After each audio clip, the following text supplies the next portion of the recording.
Swedish death cleaning, less fun than Swedish meatballs or Swedish furniture, but arguably more important. An article in the Sydney Morning Herald by Lisa Martin this week got us talking about it again. It was called, "Hey Boomers, for your kids' sake, please Swedish death clean the house." What is Swedish death cleaning, some of you may ask? Well, there's a TV show and everything about it now, and it's broadly described as a Swedish philosophy. You know how the Scandis are good at everything. Mm-hmm. I assume this is part of that. Swedish philosophy of clearing your house out of all your collected crap well in time for your death. A sort of semi-holy ceremonial tidy-up that allows you to confront the end of your life in a pragmatic way, as well as gift treasured items to those in your family who might remember you by them. As Martin says in her story, although it sounds morbid, death cleaning is about a home edit to ensure your stuff has a purpose. And the series, the Swedish death cleaning series, was based on a sensible and surprisingly not so sad book by author Margareta Magnusson, who writes, "One shouldn't ever imagine that anyone will wish to or be able to schedule time off to take care of what you didn't bother to take care of yourself." Ouch. No matter how much they love you, I assume they mean your adult children, don't leave this burden to them. It sounds like tough love. Mia, is that what Swedish death cleaning is? Yeah, it's funny. My mum's been doing this. Oh. She, well, not recently, but a number of years ago, she had to go and clear out her own father's stuff. Her mother died many years ago, but then her father remarried. So she was essentially cleaning out all her mother's stuff and a lot of her mother's stuff and her father's stuff. And it was a process that she and her brother did over many months. It took a really long time. And it's a really interesting process. So she's recently been going through a lot of her stuff and getting rid of stuff, and not for any particular sake, although she did mention it. She said things like, "Oh, you don't have to keep blah, blah after I'm gone. Don't worry, I don't mind." Because she's certainly not a hoarder, but she's a chronicler. Like, she keeps every clipping, every newspaper clipping of every column or every time I've ever been mentioned, every magazine I ever edited, all of those kinds of things, because she's of the generation, I think that the boomers are probably the last generation that most of their memories will be analog. They'll be printed actual objects. They won't be on hard drives particularly. Yeah. So there's a lot of stuff. There's also this hangover. I guess it's a wartime thing, and it's also a hangover from the Great Depression, where stuff, like the mass consumerism and having stuff meant you were okay, and then you held on to that stuff because you didn't know if it would be taken away. Like, it's the whole thing where it's gone down generations of my family. Complex, yeah, and you finish what's on your plate because you may have come from a context in which there wasn't enough food to put on the table. So there's definitely that's been passed down generations, and I know we've had this issue in our family where you try and clean out the house, or you try and put pressure on an elderly relative to clean out the house, and they refuse to do it. And I read something from I think it was someone who worked in aged care recently, and they said that they talk about this period of your life as the takeaway era, because people just take things from you. People take your car keys. People take your stuff. People sometimes, say that you can't live at home anymore. Yeah, and they take away your home. Yeah, there's this real resistance to having someone come in and say, we need to throw out your stuff. And it's a terrible thing to have to say. My grandfather, who was all through his sort of early 90s, we knew he needed to do it, and it made him really anxious. And, big house, boxes of stuff. And confronting, I imagine. Yeah, and he just got to the age where he didn't have the capacity, the emotional, cognitive, physical capacity to go through his stuff. And that is a big job for a family. I reckon there's two types of people in this, as there are in lots of things, right? There are people who are preemptively doing it, like your mum, and those people are wonderful, but it's also really orcs because every time you go to their house, they try and give you something. Yeah. And you're like, I don't want that. I don't want my school reports. I don't need them. Have it because, you're going through this deep, holy cleanup, as it says, of confronting your life. And then there are people who there's just no way they're going to do it. And I have a feeling that I'm that person, because I will be that person. Because although I'm not a hoarder, if I ever have to move house, for example, or go on holiday and pack, I like to leave it as long as possible because I hate I hate living in the transient space. Do you know what I mean? So like, Yes. I had to move house a lot of times in a very short period. When we moved to the country, I moved 3 times in less than 2 years. And every house I went to, I unpacked all my books and put them all on the bookshelves. And that's a big, annoying job. But I feel very at home and happy with my books around me, right? And then they would be the very last thing I would pack and take with me when I'd go anywhere, because I don't want to live in a living room without books. Do you know what I mean? So until the last moment, I'll do it.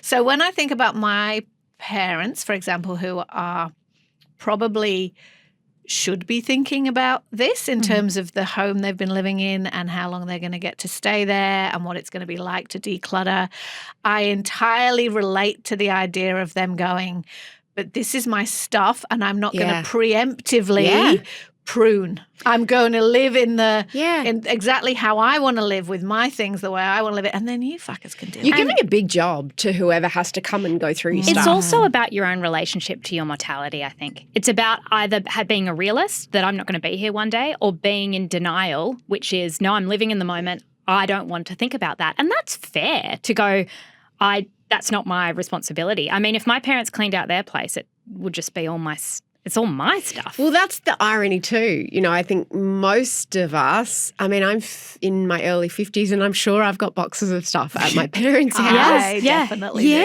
And it's like, at what age, my kids who've moved out, I have boxes of their stuff. At what age do you claim your own stuff? I'm not proud of this, but I got really upset once when I hadn't lived in the same country as my parents for 25 years. And yet when I went home and found that the little special box I'd had with like some diaries in it or whatever from my teen years I was like outraged at my poor mother. I was like, how could you have thrown that out? And she's like, babe, 25 years and then add on to that when you left home another 5 to 10 years. Am I supposed to just carry your shit with me? And that's there was a story recently about someone was in like a Vinnie's or some kind of salvos and found family photos of Scott Morrison. Did you see this? No. Yeah.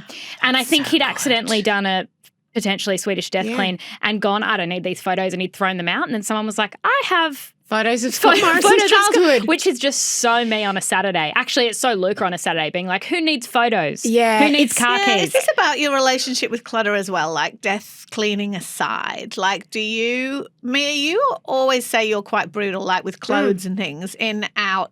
Like, is it about also how much you like your stuff? Yeah, I'm very unsentimental. Because I like buying stuff, I am very able to let stuff go because I need to physically make room for new stuff, right? Which is terrible for the planet. I am aware of that, but very good for the economy.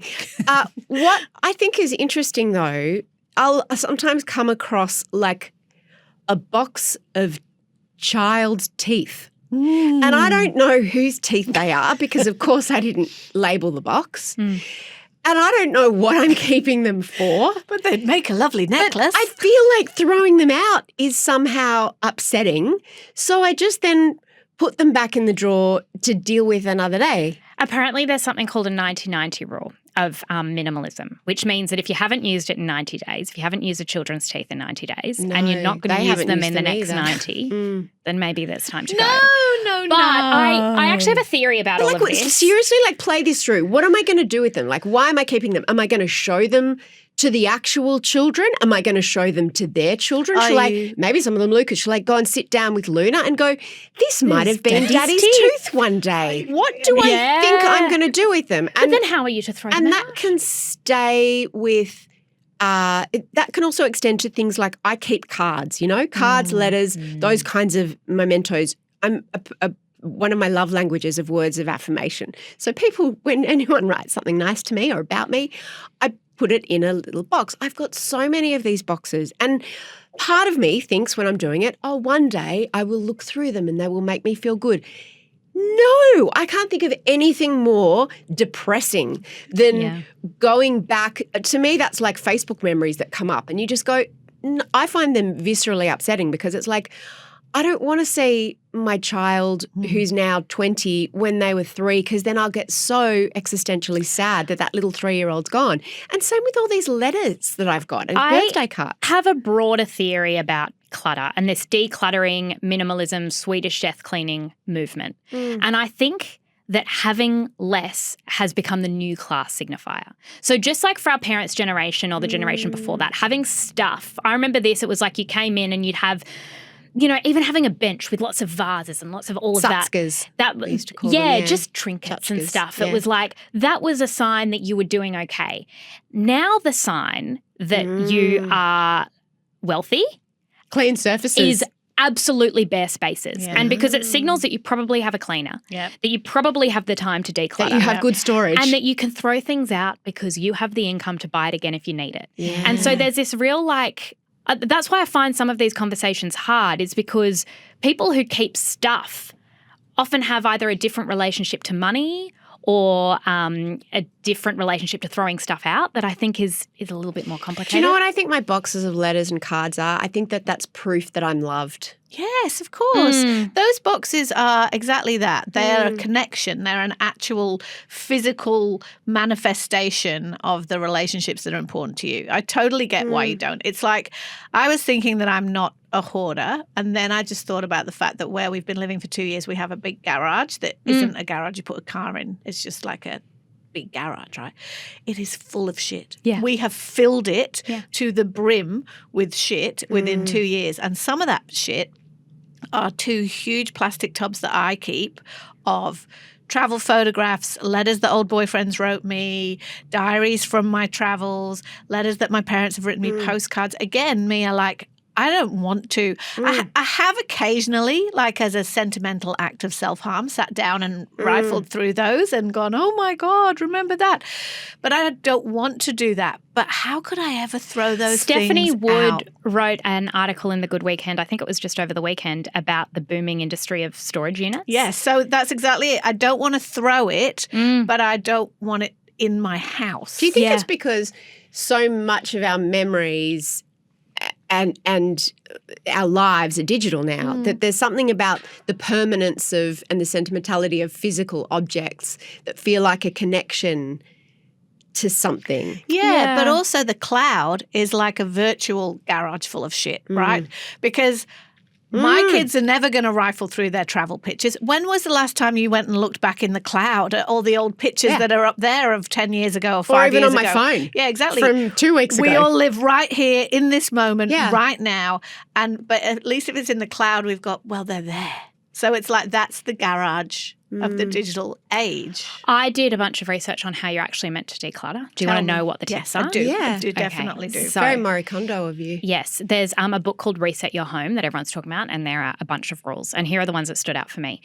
You have to treat decluttering as an appointment. So what time is best for you? If you're a morning person, if you're a Sunday afternoon person, you also need to have a beginning and an end. Like with any massive task, don't do the thing, which it just feels very me out, where you would go into a room, pull everything out. Oh, yeah. And then it's like, you're not getting through all of that All today. the time. Me too. And then I lose the will halfway through and I wander off. And then you get, well, if it's me, then I go into a bit of a spiral of self-hatred about why am I in the middle of all this shit? Yes, exactly. That I pulled You out start and to put sweat. myself in the middle And that's of. not what we like. So just start with half an hour or so, and you've got to start with the easy wins. So like I'm going to start with my T-shirts. I'm going to start with one of the boxes or whatever it is. And you use the little and often method. So you do a little bit every so often, and that's how you keep on top of it. I'm allergic to clutter. We are always decluttering in our house, and Luke Do is you have a throwing out. sentimental box? I have one sentimental box that I've got to hide from Luca because he'll throw it out. I am on the record as saying I gave him a birthday card. He read it and put it in the bin. Not because he didn't like it. He was just like, and I think that was the same day he threw out my hair elastic that was sitting on the coffee table. Because it was clutter. I think he needs to see a therapist. Yeah, about I that. don't know. I have to say, I don't know a lot of men. I keep memory boxes for all the men in my life, for my sons and my husband, because it's not a thing that tell us out loud, as I know we've got some male listeners and also some women listeners who have men in their lives. Do men keep this shit? I don't think I they think do. it's because men don't do the decluttering or the homemaking. Brent has so many old photos. Okay. And that's about one of the things about old photos, because as we've already said, Mia, now they're mostly digital, but it's a version of yourself. You're holding on to a version of yourself. Yeah. So Brent, remember, I posted some of them a year or so ago. Brent loves to go through his old travel pictures and the young hot Brent striding over Nepalese mountains. that version of Brent is gone. Well, it hasn't gone, but it's changed. Yeah, it's gone. You can't get rid of that. So I think they do, but for different reasons. I don't think he keeps cards I've written him. My kids, when they were little, they would make the birthday cards and that's what I keep. Say lovely things All about you, the homemade ones. You can't throw that shit out. Something that's very challenging when you have children is that you don't realise how much of parenting is about smuggling your child's shitty craft pictures or scribbles into the bin, because they come home and present them to you, and the first few times you're like, oh my God, this is amazing. And then you're just like, oh. And then if they find them in the bin, you get in all sorts of trouble. And like everything in parenting, the first couple of times you're like, who would ever throw anything like that out? I will never do that, ever. And then suddenly you're like, here I am. Where's the nearest incinerator? Because you have to dispose of the evidence. But I have my brother and my uncle have recently obviously been doing some clearing out, and they each sent me letters that I'd sent to them when I was 20 or when I was much younger. I didn't even open them. Oh. I did not. They sent me photos of I just I could not. I'm not interested in revisiting. I find that too confronting, revisiting old pictures of my childhood or of my kids' childhood. I find it makes me too conscious of the passing of time.